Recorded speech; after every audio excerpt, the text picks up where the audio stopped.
Hey, this is Dan. I need to learn how to record, edit, and post videos. So, to practice, my 2012 Scion XB. I'm going to start using this for Ubering, and I'm about to put a lot of accessories into it. So the very first thing we're doing is going to be this, a Yokoyama portable CarPlay screen. I got this at a bin store yesterday for $50. Normally runs about $120 on Amazon. Being from a bin store, you can be certain that someone ordered it on Amazon, opened it, and changed their mind. So let's see what's in the box first.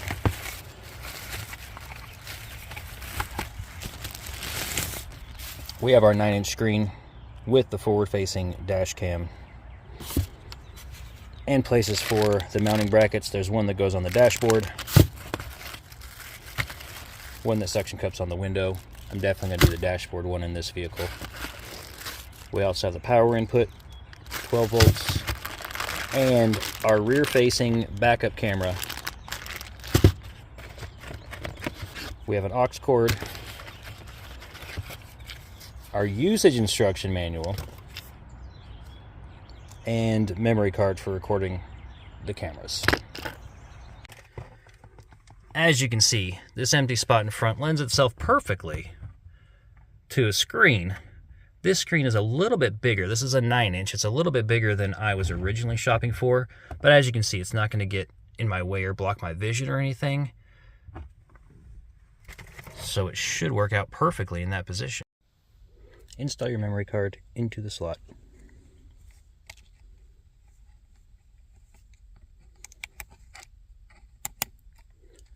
Push it all the way in, you'll feel a click.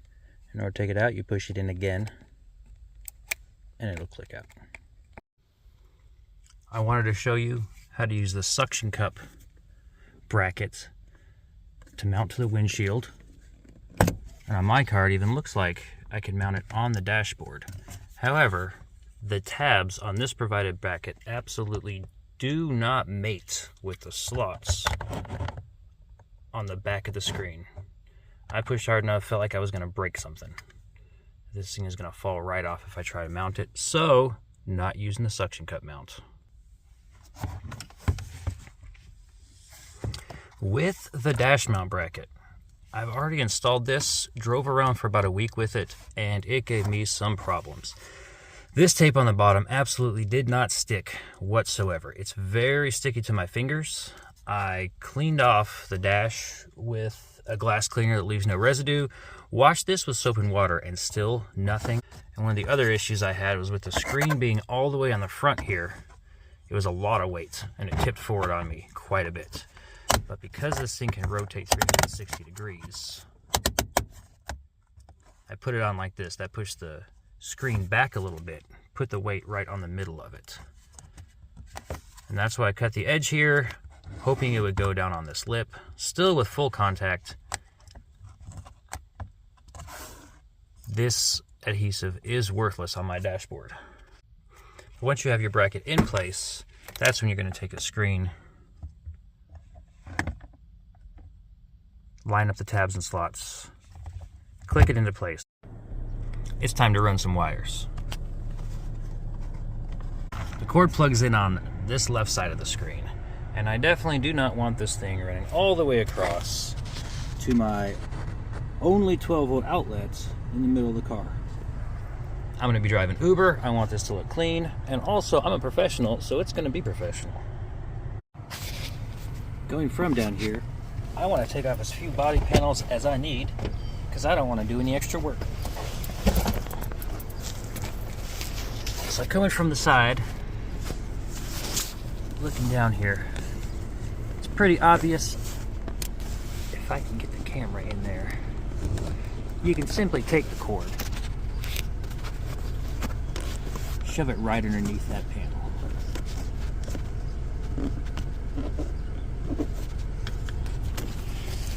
Then you can take your tool, if you feel like you need to push it further in there. What I'm going to do is take this, go all the way back in this panel and come out the top here. Easiest way is to remove this panel, pull it straight towards you. There's 3 little tabs there. They'll snap right back into place. It's just that easy to take it off. Once I'm up here, I want to run this across the bottom of my dashboard to get to the left side. Now this is where it gets very important. You need to make sure this wire is secure. You don't want to have any chance of it falling down. You don't want it to touch any moving parts. More importantly, you don't want to have any chance of this thing getting tangled on your foot. It could definitely cause an accident. You're trying to hit the brakes and your foot won't go. You can even just fall getting out. Make sure this is very secure wherever you run it. I'm going to take this end of the cord, run it up over here. You see this button that says set? That's your TPMS reset button. I'm going to have that on the inside of this wiring harness.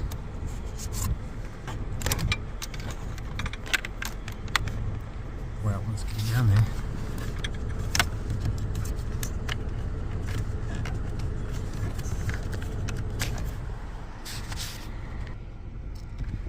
Have it run up over this set button on the inside, so it's in between this panel and the wires for that button. I'm gonna come over here and do the same thing right over the OBD2 connector.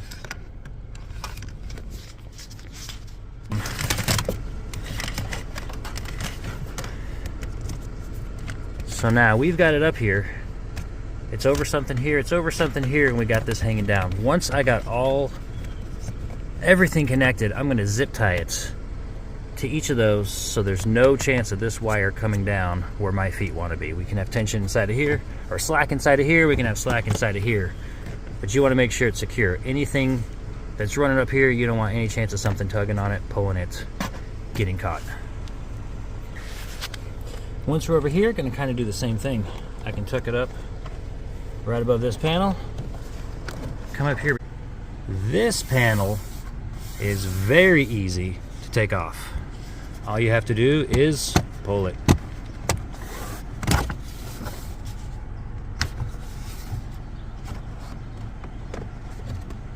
Take it off, let me turn it around. As you can see, these yellowish pins here, and you have a couple of guides that will go into slots. But when it's time to put it back together, really easy. Now you can see where I am. I'm gonna pull it right through here, get this cord to come all the way up here, and figure out which spot's gonna be best for me. All I'm gonna need to do is pull out this weather stripping, and you can see right in here.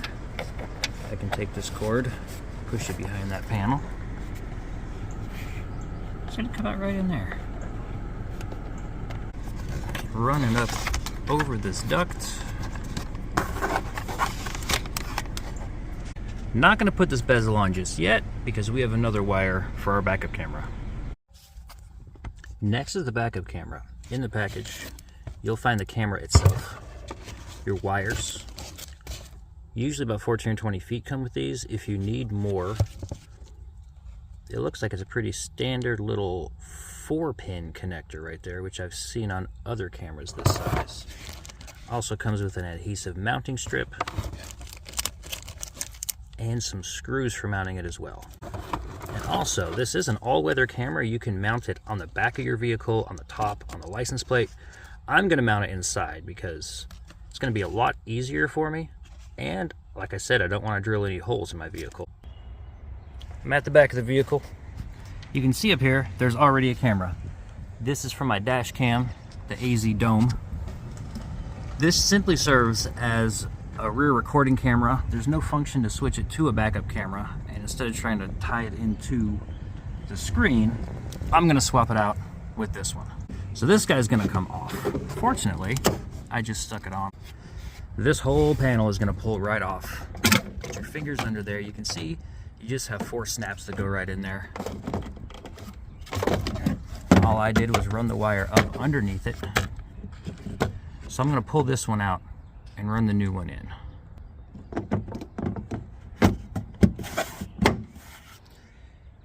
in order to get under here the headliner, you'll simply pull the weather stripping sort of up and towards you. And under here is where you'll pull down the headliner. You've got a few push tabs to get those to pop out.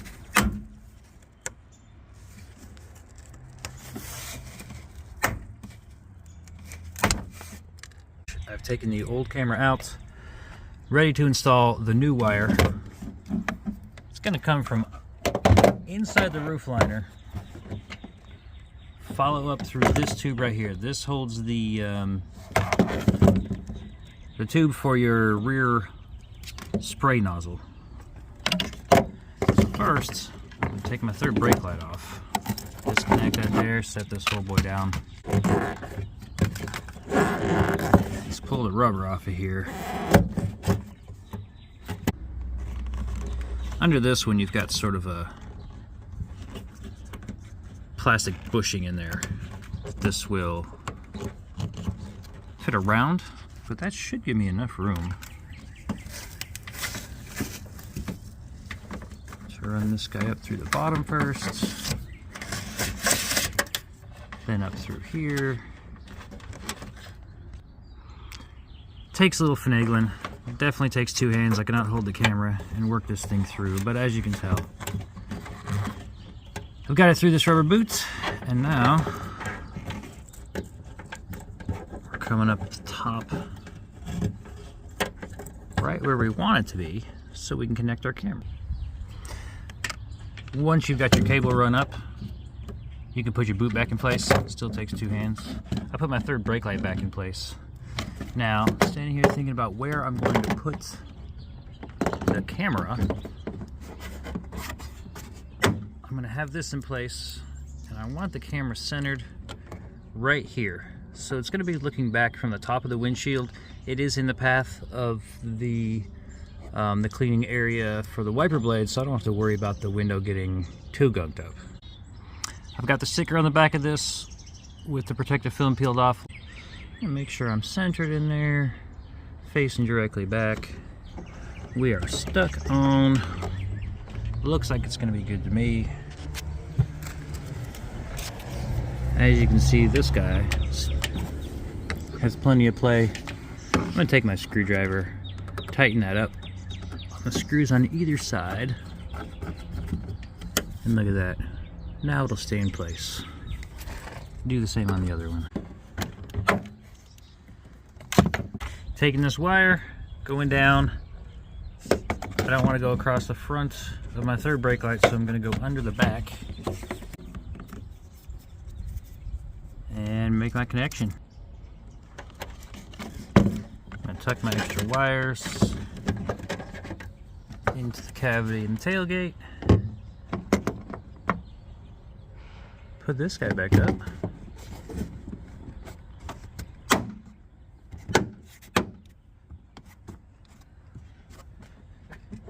Just feed the rest of this wire into there. That looks nice. Next, lead's coming out of here. This red guy is going to be my reverse signal. I'm gonna have to attach this to something going to the reverse lights. But look at this. Definitely not long enough to reach the reverse lights. Time to make the red wire longer. Strip. Strip, crimp, crimp, torch.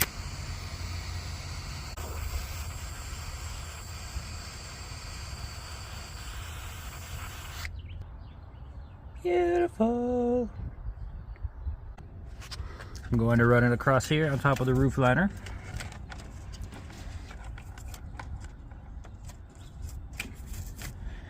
Down the D-pillar to the tail. Inside here, that panel comes off. You can see in the top, there's a little notch for prying. This very bottom bulb with the red wire running to it is going to be your reverse lights. I'm going to take off this main connector to get out of the way for the video. If you reach on the back of the bulb, turn it to the left just like you're unscrewing a light bulb, you'll feel it pop out. These wires are held down by some foam that keeps everything in place. You can pull that up. Then you have enough room and enough wire to work with here. Pulling the orange one down from the top, we're going to connect it directly to this red one. What I'm going to use is a splicer that looks like this. On one end you can see there's only one hole for a wire to go through. The other end there's a hole for two. Our original power wire running to the light bulb is going to run along this outer channel. I'm going to put my other wire right into there. And when I squeeze down on this metal thing, you can see it's got those slots in there. Those are going to go on either side of the wire. They're going to cut through the insulation and connect both of the wires together. Now you can see this is what it should look like. That red wire is running completely through, uncut, and the orange is stuck right up in there. Once I close this, you may need some pliers or something to squeeze it together. But it's going to crimp both of those and hold them together. Light bulb is reinstalled. You can see my trigger wire running up towards the top. If you unplugged your main wire connector for your lights, make sure you plug it back in. I'll button this back up.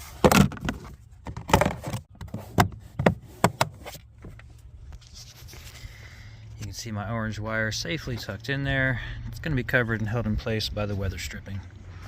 Now, our camera wire is going to run all the way to the front. Don't worry, it's definitely not as hard as it sounds. We're going to run across the roof liner here. As you can see right here, I'm just going to tuck it up in there. And really, that's all I need to do almost the entire way up. We'll go across here to the back seat. At the door on the back seat, we're going to pull down this weather stripping.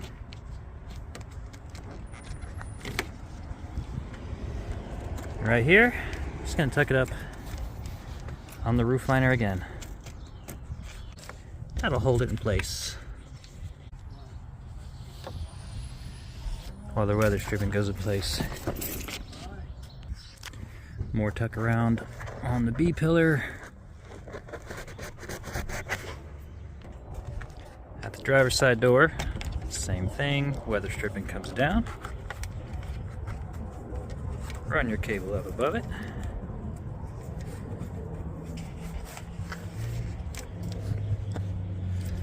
Now from here you can see in there, that white and tan thing, that's our side curtain airbag. You want to be mindful of this because if you have an accident, this thing is going to fill with gases very quickly, shoot straight down. If you've got this wire, remember, if that's crossing it, getting in the way, that can become shrapnel when it comes down. Best bet, keep it in this channel on the outside. If the airbag does deploy, this is going to blow towards the window, not towards your face. Once I get the wire down to this corner, I'm going to follow our power wire behind that panel in the dash up to there. Now that both wires are coming out of the dash, I have everything back together. I took all the extra slack, put it in this neat little bundle and zip tied it up. Look at that, it's gonna sit perfectly right in that spot. And these two guys are coming out right where I want them to be. Let's get this panel back on and see how it looks. Line it up.